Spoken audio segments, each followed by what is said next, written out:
بسم اللہ الرحمن الرحیم۔ چند چیزیں جو آپ اپنی بیوی کے ساتھ لازمی کریں۔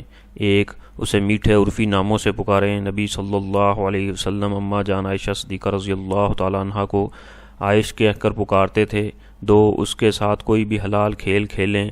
نبی صلی اللہ علیہ وسلم اماں جان عائشہ صدیقہ رضی اللہ تعالیٰ عنہ کے ساتھ دوڑ لگاتے تھے، اور جب شوہر اپنی بیوی کے ساتھ کھیلتا ہے تو اللہ اس سے محبت کرتا ہے۔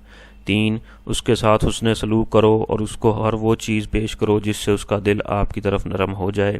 چار، اس کے لیے تحائف خریدیں، بعض اوقات ٹافی ہی کیوں نہ ہو، انہیں ایک بچے کی طرح سلوک کرنا پسند ہے۔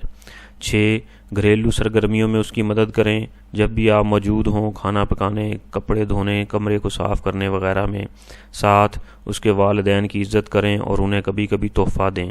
آٹھ، ان اچھی باتوں اور کام کی تعریف کریں جو وہ آپ کے لیے کرتی رہی ہیں، اور اس کے لیے ہمیشہ اس کا شکریہ ادا کرتے رہیں۔ اللہ فرماتا ہے جو لوگوں کا شکریہ ادا نہیں کرتا وہ میرا شکریہ ادا نہیں کرتا۔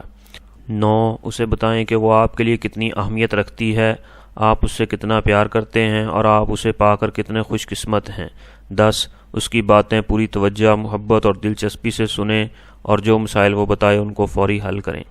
11، اس کو اس کا عیب بتانے سے پہلے اس کی تعریف کریں۔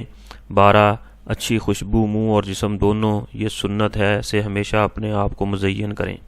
13، جب کبھی آپ ساتھ ہوں تو اس کے ساتھ گفتگو کریں۔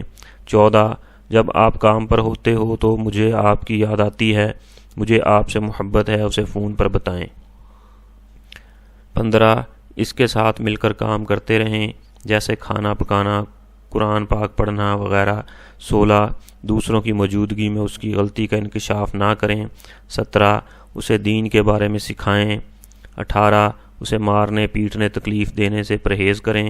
19، اسے حجاب پہننے، اپنے وقت کے اندر 5 وقت نماز پڑھنے اور رمضان کے روزے رکھنے اور زکوٰۃ دینے اگر فرض ہو کی تلقین کریں، یہ سب لازمی ہیں۔ 20، اسے ہمیشہ اپنی دعاؤں میں یاد رکھیں۔ اللہ رب العزت مجھے، آپ کو اور پوری امت مسلمہ کو آپ صلی اللہ علیہ وسلم کے طریقوں کے مطابق اللہ رب العزت کے حکموں کو پورا کرنے کی توفیق نصیب فرمائیں، آمین۔